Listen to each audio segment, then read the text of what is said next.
We were on preview for like 5 minutes. Nice. Shalom Sauce and Shalom Striker Cade. Yeah, shalom everybody. Yeah, so me and Hoot were talking for like 5 minutes. It was like, oh wait, we're not live, hang on. Dang it, man. I love when that happens, you know? No, that's cool. We're live now though, so that's good. Well, review the you were talking about. So yeah, just like the idea of compassion, right? Because I think obviously Messiah walked as our example. So, you know, and that's something I've been working on over time for sure, is being more compassionate. And of course I used to, maybe I still do in some ways, but anger issues has always been an issue with me. And I think in a lot of ways that does take from compassion. So yeah, I don't know, that idea just kind of came to me. And like, so all this week, I've just been really focusing on keeping the peace and the happiness that I had after I came back with me. Because sometimes that happens where, you know, I'll go somewhere, like whether it's, you know, maybe because I've been to ATS twice now, or, you know, whatever it is, you know, sometimes you get that mental reprieve and you get a lot of spiritual growth in that time. And at least for me, speaking for me, sometimes what it seems to be is when I come back into my normal environment, you know, around less and less people that walk in the way, or, you know, however you want to put that, it slowly starts to, not completely, but it starts to die down, you know, like you're almost on this, I don't want to say it this way, but I don't have a different way of describing it, but like almost like the same as like a runner's high, right? But like a spiritual high, you know, and you just, and it really puts into the idea of being set apart too, right? Because that's clear evidence of being set apart when you come back and you're amongst the world, and then you're kind of, that's what it is, you're set apart. And so people notice, and people be people, so they start to, maybe not intentionally, but they start to kind of take away from it a little bit, just in the way that they act and all that. So it's always that mental battle. Yeah. But yeah, man, like this time, this go around, when I felt filled up, you know, I've been trying to keep a hold of it, and I think the idea behind it has been, at least for me, for the idea behind it has been compassion. Well, so I don't know that I've got like direct scriptures to back this up, but like just a general on that. So I don't know that we can always that level of filled up. Like, I think just living life, it's going to be just really part of it, that you will have days that you're very drained, 5 days that you're on top of the and I think that he fills our cup up, to run the metaphor out of Psalms, you know, my cup overfloweth.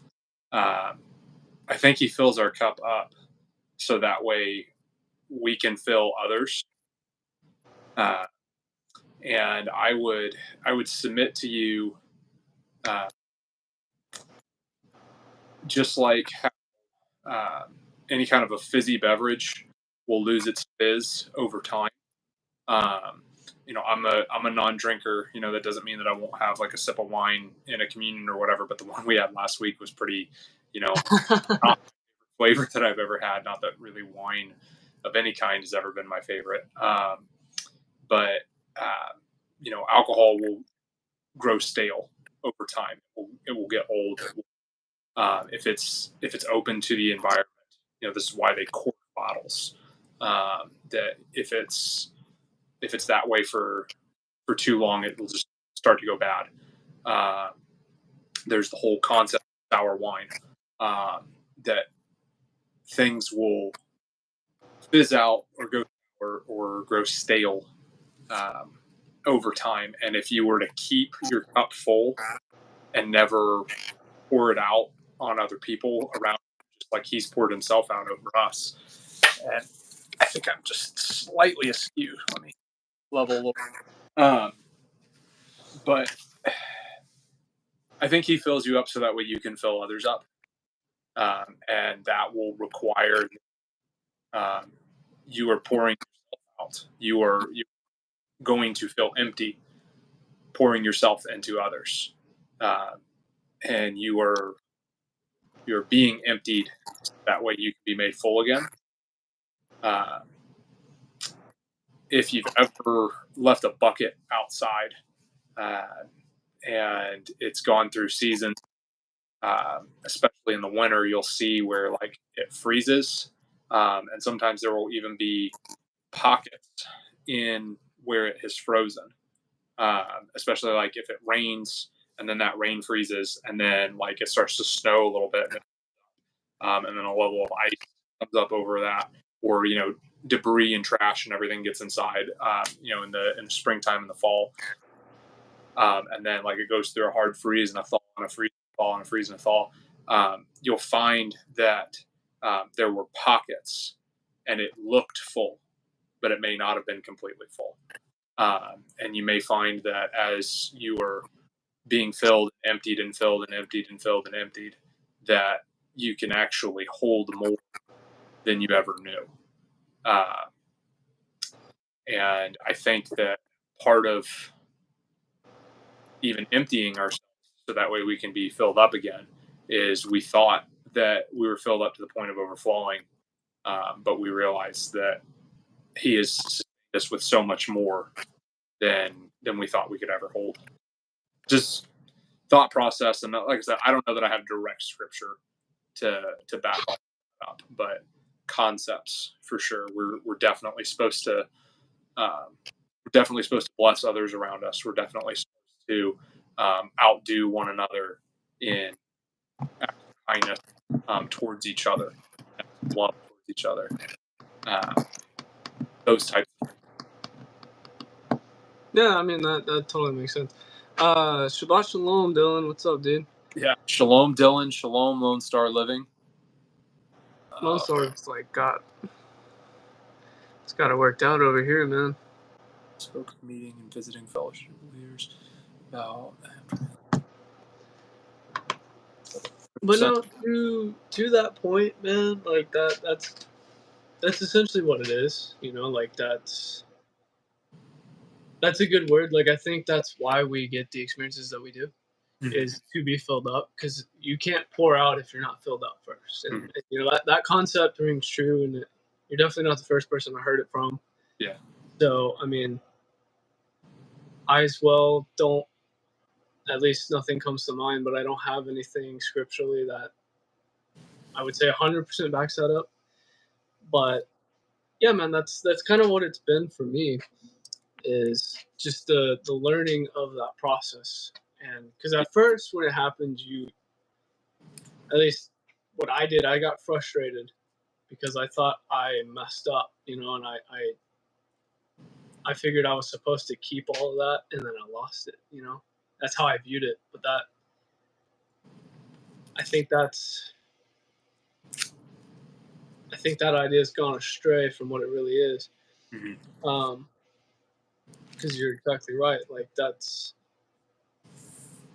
pretty much what we're here to do. Is we're here to submit. Because so I guess this might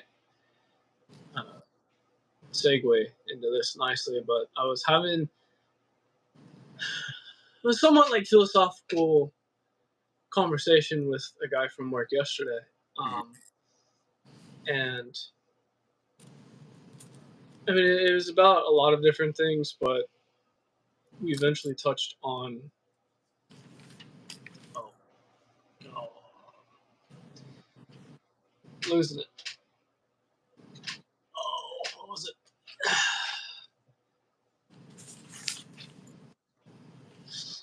See, we were talking about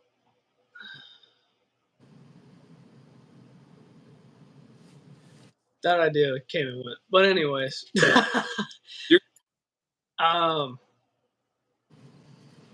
that's gonna bother me now, man.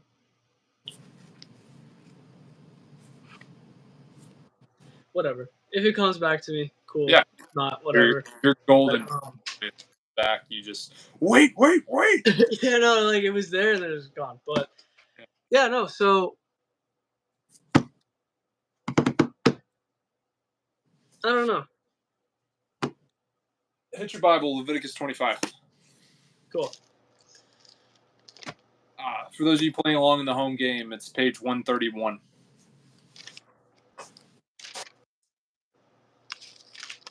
And Yahweh spoke to Moshe on the Mount Sinai, saying, "Speak to the children of Israel, and say to them, when you come into the land which I give you, then the land shall observe a Sabbath to Yahweh.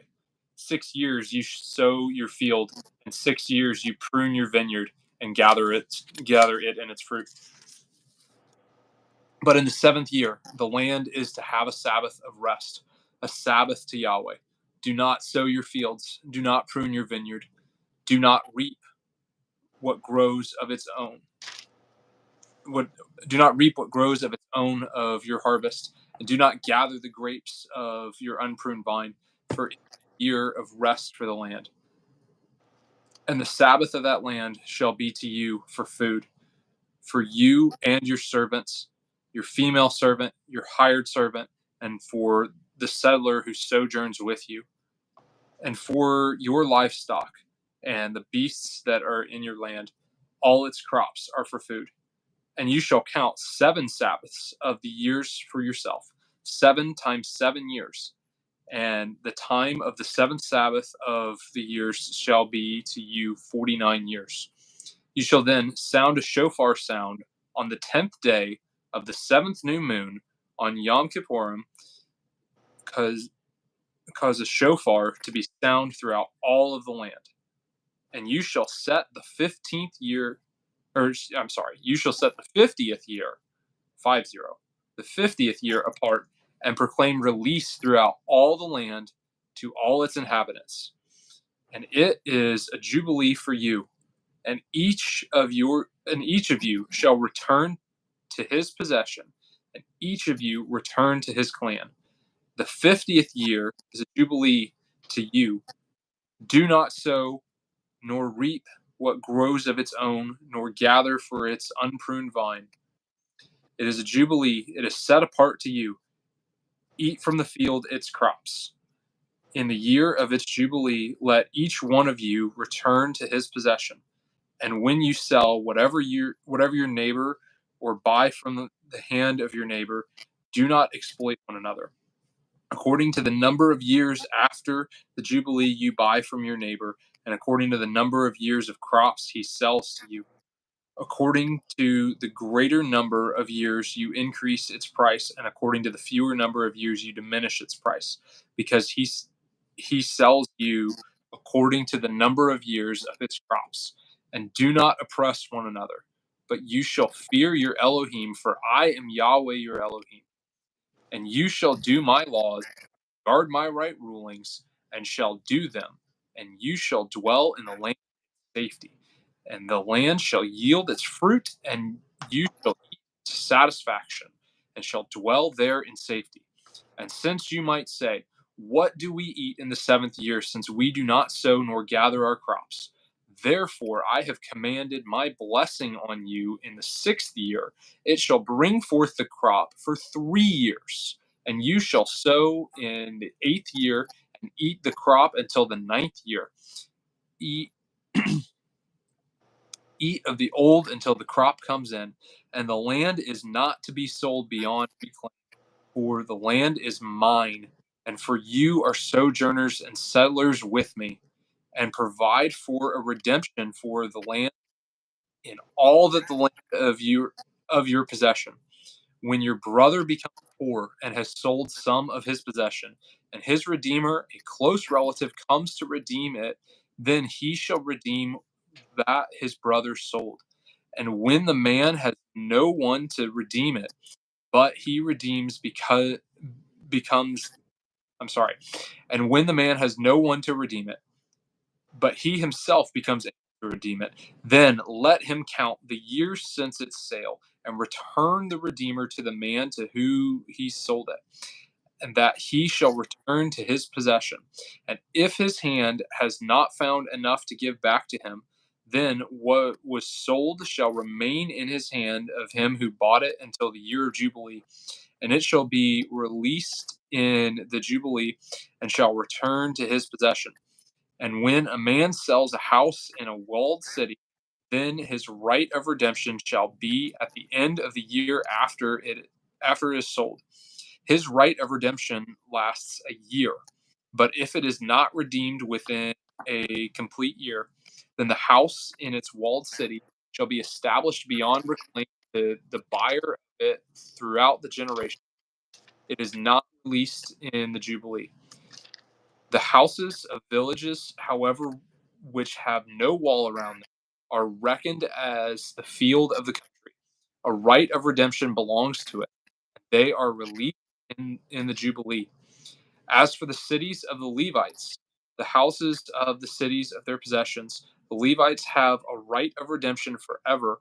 And that which is redeemed from the Levites, both the sale of a house and the city of its possession, shall be released in the year of Jubilee, because the houses in the city of the Levites are their possessions in the midst of the children of Israel.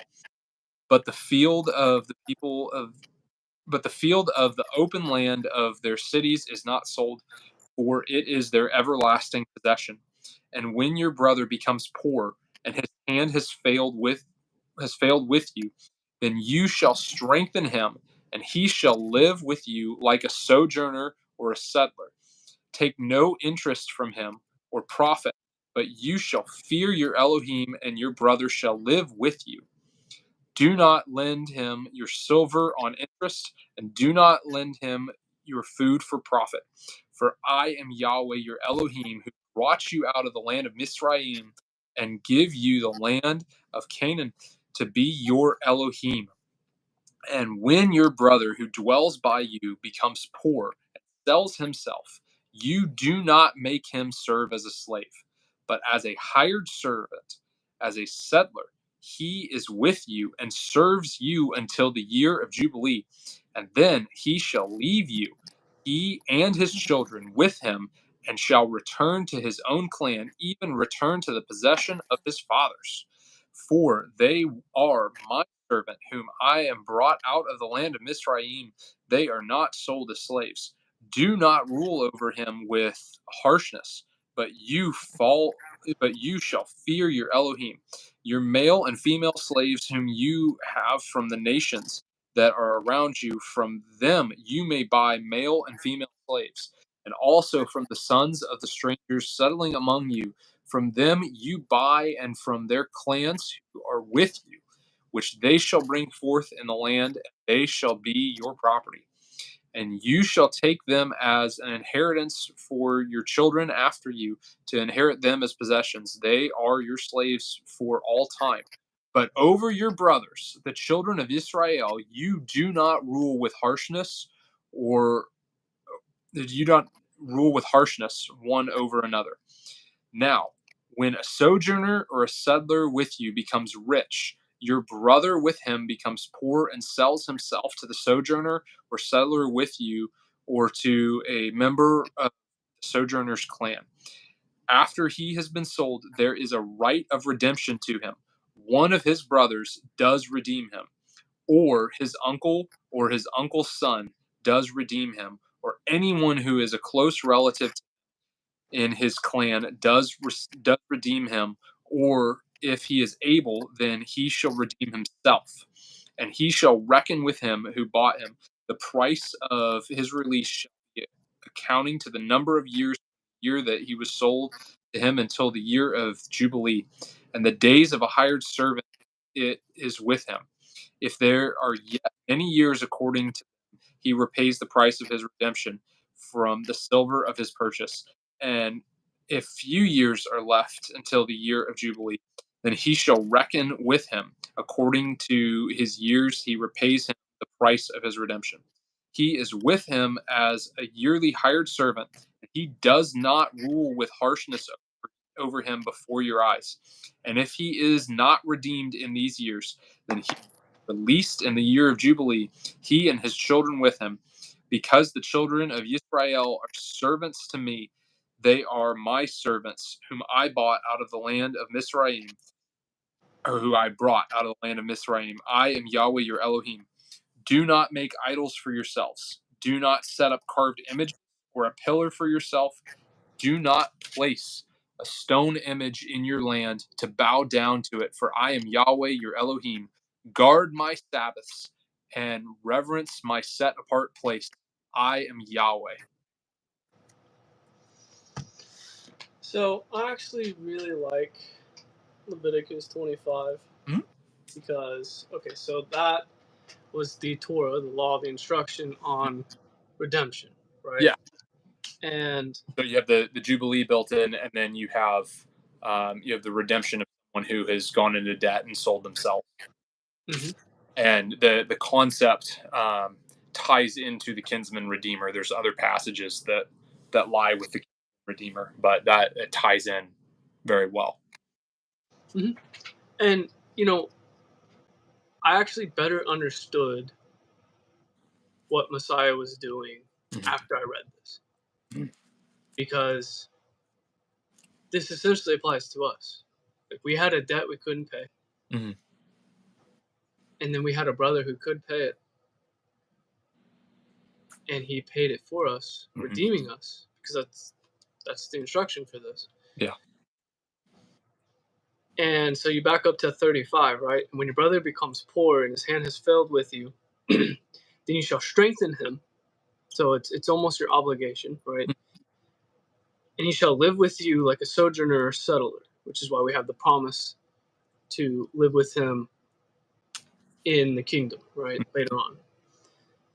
Take no interest from him or profit, and you shall fear your Elohim, and your brother shall live with you.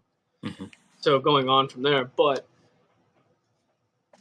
we are now bondservants in the house of Yah, which is why we're called servants, which is why we say we serve him, which he's also a priestly king. So there's that, right? Like,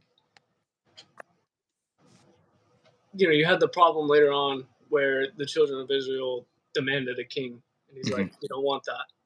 That's not how I designed this. That's not what you want." And they're like, well, but we want one.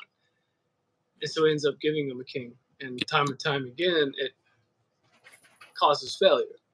And we've been serving kings ever since. And you get to, like, today, our kings, our leaders aren't the best, right? They could be better. And marginally, you go to Joshua. Tell us this day whom you will serve. Yeah. For me and my house, we will serve Yahweh. So yeah, I don't know, just that whole idea of redemption and then being brought into, because you're also brought into the family, right? So you're no longer treated as a stranger or a sojourner. You're now brought into the family. Are you a servant? Yes, but they treat you as one and the same, right? Because do not lend him your silver on interest. Do not lend him your food for profit. Like, there's nothing you're supposed to be gaining out of this. Yeah. He's becoming part of the family, and you've redeemed him, and he's essentially paying his debt off, or, well, his redemption off, I guess. I don't know that he's really paying it off. He's not paying it off, but he goes. I think that's set in place so that there's something he can do, maybe. Yeah. He has the option to buy himself back based off of the number of years that, or until the Jubilee, and so effectively, like in a temporal sense, his price of redemption is getting less and less expensive. If it's 48 years to go, that's going to be a high price. If it's a year to go, it's not going to be near as expensive, because you're effectively giving them what it would cost to hire somebody to fill your place. And I find that interesting that in that temporal sense, it's getting more and more attainable for somebody to like, hey, I'm not in the house anymore. Here's what you paid to redeem me, and so we're square. So it's getting to the point where like, because in that culture, servants and slaves even earned their money that they were allowed to. So they could buy their freedom, which I find interesting. In the spiritual sense, it's we have been redeemed by Messiah, and so he has paid the debt that we couldn't pay, and we are now in his house, and that's the way it goes. We're his kids because he adopted us. But Well, it's also like, so interestingly for me, it's also changed the way that I might try and spread the good news too, because at least the way I've come to understand it, I like it better under the idea of redemption as opposed to salvation. Now, maybe depending on who you ask, they're really one and the same, right? Yeah. But when you take the idea and the way that people comprehend things, especially those that aren't in the word yet, they are two different things. And the way some people, not all people, but some people preach salvation doesn't hit this same note. And so I personally have taken the route of explaining it more as redemption. Also, given that, and I've even suggested to some people to go read Leviticus 25. Hey, there's a whole instruction on this, on how it's supposed to work, and it really gives you insight on what that actually looks like. And yeah, I think it gives you a better understanding as opposed to how lame. Oh no, Bob got unsub, dude. Yeah. Shabbat Shalom, bro. Well, that's not cool. You kick him in the teeth and you back. It's all right. Bob went live the other night and I didn't realize it. So man. I didn't get a message. YouTube be like that, man. It's okay. Yeah. But anyways, that's really all I had on that. Was just I really like how the redemption piece gives you better insight to it, and it's definitely increased my walk. That's I guess what I'm trying to, the point I'm trying to make. There you go, Bob. You're a moderator now. Hopefully that will keep you from getting unsubbed as easily. And then guitars and ARs, you should be a mod now too. So you guys have Blue Hammer. So just a mod. I love that guy. Shalom, bro. Oh, let's see. Hang on. I think Eternal Light, you had... they had a good word back there somewhere. In this way, you also, when you do all the things which are commanded of you, say, we are unworthy slaves, we have done only that we ought to have done. Luke 17:10, where you at? So also you, when you have done all that you were commanded, say, we are unworthy slaves. We have done what was our duty to do. And it came to be, as he went to Jerusalem, he passed through the midst of Shem, and he entered into the certain village. Okay, cool. Would he thank the servant because he did what he was commanded? Okay, so that's coming on the tail end of when Yeshua is talking about faith the size of a mustard seed, be pulled up, and the root planted is. It will obey you, but you having a servant plowing and shepherding, would you say to him when he has come in immediately and sit down and eat? But would he not rather say to him, prepare somewhat for my supper and gild yourself and serve me, where I eat and drink, and afterward you shall eat and drink? Would he thank that servant because he did what he was commanded? I think not. It's like, okay, he's doing what he's been told to do, essentially. Gotcha. I'm tracking with the eternal light. Just took me a little while to. How are you not a moderator yet? Boom, fix that. Well, what's next, man? You got the Torah portion over there. Jeremiah 32, 6 through 27 should be where we're at.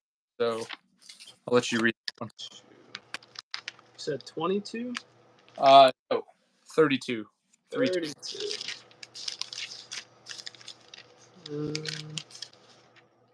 You said 6 through what? Verse 6 through 27. Got you. And Jeremiah said, the word of Yahweh came to me, saying, huh? Let people know what page you're on. Oh. Sorry. Page 501, kids. That's where we're at. Okay, I'll just back it up. Let's see. Jeremiah said, the word of Yahweh came to me, saying, names. See, Hanamael, son of Shalom, your uncle, is coming to you, saying, buy my field which is in Anathoth, for the right of redemption is yours to buy it. So Hanamael, my uncle's son, came to me in the court of the guard, according to the word of Yahweh, and said to me, please buy my field that is in Anathoth, which is the land of Benjamin, for the right of inheritance is yours, and the redemption. Buy it for yourself. And I knew this was the word of Yahweh. And I bought the field which was at Anathoth from Hanamael, my uncle's son, and weighed out to him the silver, 17 shekels of silver. And I signed the deed and sealed it, took witnesses, and weighed the silver in the scales. Then I took the deed of purchase, that which was sealed according to the command and law, and that which was open. And I gave the deed of purchase to Baruch, son of Neriah, son of Maaseiah, in the presence of Hanamael, my uncle's son, and in the presence of the witnesses who signed the deed of purchase, before all the Yehudim who sat in the court of the guard. And I commanded Baruch before their eyes, saying, thus said Yahweh of hosts, the Elohim of Israel, take these deeds, both this deed of purchase, which is sealed, and this deed which is open, and put them in an earthen vessel, so that they remain many days. Thus said Yahweh of hosts, the Elohim of Israel, houses and fields and vineyards shall again be bought in this land. And after I had given the deed of purchase to Baruch, son of Neriah, I prayed to Yahweh, saying, O Master Yahweh, see, you have made the heavens and the earth by your great power and outstretched arm. There is no matter too hard for you, who show loving commitment to thousands, and repay the crookedness of the fathers into the bosom of their children after them. The great, the mighty El, Yahweh of hosts is his name, great in counsel and mighty in work. For your eyes are open to all the ways of the sons of men, to give everyone according to his ways, according to the fruit of his deeds.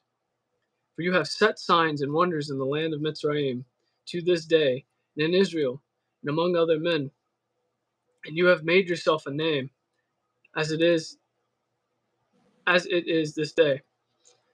And you have brought your people Israel out of the land of Mitzrayim with signs and wonders, with a strong hand and an outstretched arm, and with great fearsome deeds. And you have gave them this land, of which you swore to your fathers to give them, a land flowing with milk and honey. And they came in and possessed it, but they did not obey your voice, nor did they walk in your Torah. They did not do all that you commanded them to do. So you brought all of this evil upon them. See, they siege mounds. They have come to the city to take it, and the city has been given into the hand of the Kasdim, who fight against it, because of the sword and the scarcity of food and the pestilence. And what you have spoken has come about, and look, you see it. Yet you, O Master Yahweh, have said to me, buy the field for silver, and take witnesses. Although the city has been given into the hand of the Kasdim. Then the word of Yahweh came to Jeremiah, saying, see, I am Yahweh, the Elohim of all flesh. Is there any matter too hard for me? You're good. That's the end of that. I mean, if you keep going, you can. I'm not going to stop you. That's the cutoff. Okay. So we see Jeremiah going in, weighing out silver and buying the field, and it's a redemption land. And I find it interesting that not only are people redeemed, but land is redeemed too, because the land belongs to him, and so do we. I don't know the conversion on the 17 shekels of silver and how long before the Jubilee that would be. If somebody wants to do the research on that and throw that in the comments after the live stream's over, like, that's bonus points for you, because that's beyond my knowledge. But I find it interesting that Jeremiah is commenting on the disobedience of the people in the area, and he's still following through on the redemption of people. And we have a Messiah who, despite our disobedience, still loves us and still redeemed us. So, for what that's Right. Well, mind you, at this point in Jeremiah, the people are not doing what they're supposed to be doing, which, like you said, he's calling out, right, their disobedience to what he was telling them to do. And the way I at least was reading this, and I might be a little bit out of context, but I've been in Jeremiah recently. awesome. If I remember correctly, at least the way I was kind of reading this, what was taking place with him buying the field, I think, was a physical representation of how the land would eventually be restored back to them after the fact. And it was a sign that they would be redeemed. Mm-hmm. So, yeah, I don't know. That's an interesting thing as well, on like how Yah uses things to speak to us. But that's what I'm seeing there. I wouldn't disagree with you, man. I think you're smelling what I'm stepping in, or I'm stepping in what you're smelling. Don't do that. You don't know what it is, man. So on that note, it mentioned land of milk and honey. I like to bring this up from time to time. We like to think about the idea of the land of milk and honey, and how it's promised land, and everything's going to be good. You realize that if there's milk, there's manure, and you realize that if there's honey, then that means there's bees. And I think that just like when he created Adam and Eve, outside of the garden, the earth was wild. And just like when he gave Israel the promised land, they still had conquering to do. Just because he has given us something doesn't mean he's literally handing it to us on a silver platter. There's still struggle and strife that we will go through to get there. Here, that's Might be. I needed some water. Oh yeah, no big deal. Oh, Luke 4. Oh, that's a 4. Luke 4,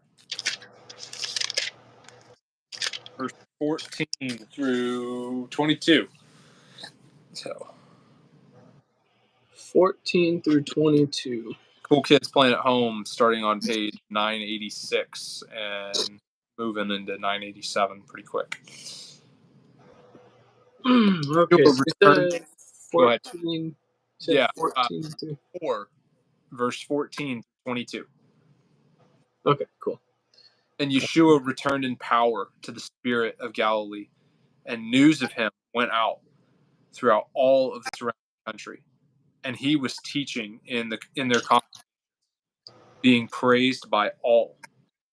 And he came to Nazareth, where he had been brought up, and according to his practice, he went into the congregation the Sabbath day and stood up to read. And the scroll of the prophet of Yeshayahu was handed to him. And having unrolled the scroll, he found the place where it was written, "The Spirit of Yahweh is upon me, because he has anointed me to bring the good news to the poor. He has sent me to heal the brokenhearted, to proclaim release to the captives and recovery of sight to the blind, to send away crushed ones with a release, to proclaim the acceptable year of Yahweh." And having rolled up the scroll, he gave it back to the attendant and sat down. And the eyes of all in the congregation were fixed upon him. And he began to say to them, "Today this scripture has been filled in your hearing." And all were bearing to him and marveled at the pleasant word that came out of his mouth. And they said, "Is this not the son of Yosef?" So this passage has been playing in the back of my mind since we I started. think maybe just for the sake of it, I think we should keep going because this gets really good. Yeah. And all were bearing witness to him and marveled at pleasant words that came out of his mouth. And they said, "Is this not the son of Yosef?" And he said to them, "No doubt you shall say this proverb to me, 'Physician, heal yourself. Whatever we have heard being done in Capharnaum, do also here in your country.' And he said, 'Truly I say to you, no prophet is accepted in his own country. But truly I say to you, many widows in Israel in the day of Yahweh, when the heavens were shut up, in the days of Elisha, when the heavens were shut up for 3 years and 6 months, and there was a great scarcity of food in the land. And Elisha sent to none of them, but to Teosarf of Sidon, a woman, a widow, and many lepers in Israel in the time of Elisha, the prophet. And none of them were cleansed except Nahum the Amarian. And all of those, the congregation, when they heard this, were filled with wrath. And raising up, they drove him out of the city and brought him to the brow of the hill of which the city was built, and in order to throw him down. But he passed through the midst of them and went away. And he came down to Capharnaum, the city of Galilee, and he was teaching them on the Sabbath. And they were astonished at his teaching, for his word was with authority. And in the congregation was a man having a spirit of an unclean demon, and he cried out with a loud voice, saying, "Ha! What have we to do with you, Yeshua of Nazareth? Did you come to destroy us? I know you, who you are, the set apart one of Elohim." And Yeshua rebuked him, saying, "Be silenced, and come out of him." And when the demon had thrown him in their midst, it came out of him without hurting him. And the astonishment came on all that they spoke to each other, saying, "What is this word? That with authority and power he commands the unclean spirits, and they come." And the report about him went out into every place in the neighborhood. And raising up from the congregation, he went into the house of Simeon, but the mother-in-law of Simeon was sick with a severe inflammation, and they asked him concerning her. And standing over her, he rebuked the inflammation, and it left her instantly. Rising up, she served them. And when the sun was setting, all who had any who were sick with various diseases brought them to him, and he laid his hands on each one of them and healed them. And also demons were coming out of many, crying out, saying, "You are the Messiah, the Son of Elohim." And rebuking them, he did not allow them to speak, for they knew that he was the Messiah. And when day came, he went out and proceeded to a lonely place. But the crowds were seeking him and came to him and tried to keep him from leaving. And he said to the other cities, I also have to bring the good news of the reign of Elohim. Because of this, I have been sent. And he proclaimed in the congregations Galilee. I don't know. I always thought that was crazy how, they literally brought him out to the edge of the city to throw him down. And it wasn't that he fought to the death. It wasn't that, like, he literally just walked through them. Just the amount of authority he had in that position to just walk through the crowd. No care given. I don't know. That, man. 100%, Bob. Yeah, this passage was playing in my head while we were reading the Year of Jubilee, and so,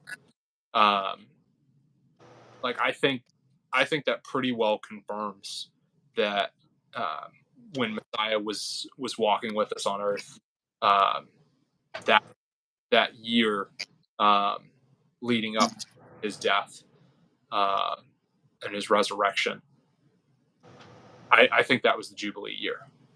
So at least one of those years during his ministry, I think that was a Jubilee year. So. I could see it.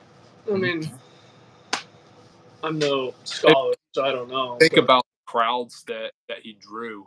If they're not sowing and reaping their fields that year, then they would have had more time to go here and preach. So. No, yeah, that's actually a really good word, Bob. Yeah. 100%, Bob. That's probably a better way of putting it, too. I always think of the moment as a time when Yah literally struck fear into the entirety of the crowd, disabling them from hurting them because it wasn't his time yet. Don't think you're wrong at all. I mean, you think about it, too. Like, possibility, Yeshua is God, so, like, he can teleport if he wants. So, gone. It's not off the table, I don't think. But yeah, I do think fear in their hearts just freezing up everybody. I mean, he stopped the sun. He can stop people too. Well, you also think that, I mean, that had to be the case because, I mean, they were out there. They were literally getting ready to kill him, and they just stopped enough for him to walk through. Oh, we got a praise report? Yeah, he gave out 10 Bibles this week. That's awesome. Dude, praise Yah. That's so cool. Let's see. I think the most I've given, at least this month, is like 3. Yeah. I think it was 3, but. You guys got me beat by miles. I gave 1 out to a buddy, so. Hey, there's nothing wrong with that, man. Yeah. Everybody gets one, man. Yeah. I just need to start giving out Bibles like I give out moderators.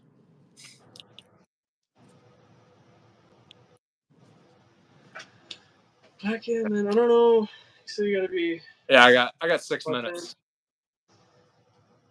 Well, I don't know, man. I guess we probably just wrap this up, but interesting stuff, man. Yeah, that was a pretty good Torah portion. I like it. Yeah, I enjoyed that. I don't know. Any closing thoughts? I've got none currently. I would say that while we have been redeemed and we've been brought into the family, I would say that the real Jubilee that we're looking forward to is when he rules and he reigns seated on his throne here on earth, and we have 1,000 years of his reign, and then it all ends, and then we have eternity with him. I think that that's the real Jubilee looking forward to. And that the Jubilee is an echo or a shadow of what's to come, is that he will sustain us. And that in him we have everything that we need. And it's that generational reminder of what's to come, because you have your Shemitah years every 7, which we hit on a little bit. And that's supposed to be a regular reminder. But you have a generational reminder of, captives being set free, and property returning to its original owner, which he outright said it's all his. So, Including us, man. Yeah. 100% including us, because Yeah. some of us have just been running from him longer than others. So, Which, funny right. enough, that realization actually just hit me, like that tie-in as well. So that's super cool. I prayed last week. You pray this week. Got you, bro. All right. Oh, Heavenly Father, I thank you for this time that you've allowed for me and this brother to get on here and just share your word, Father. I thank you for the technology that allows this to happen. I thank you for bringing all these wonderful people here. Father, you are sovereign over all things, and I thank you. I thank you so much that you have redeemed us through the blood of Yeshua. I thank you that we have been welcomed back into the family, that we get to serve you. Father, we love you and we thank you for this day of rest, this Sabbath, that we get to spend time with you. Father, I pray that you be with all of us in this coming week, and that you give us what we need when we need it to do your will. Pray that we rest in you tomorrow. I pray that as we read your word and we fellowship and we open our hearts and minds to you, that you speak to us in the way that we need it, in the way that we can understand. Father, continue to lead us and guide us in all the ways that we need to go. I ask this in Yeshua's mighty name. Amen. Amen. Shabbat Shalom, everybody. Get some rest. Shalom, y'all. Oh, you did a little flipperoo.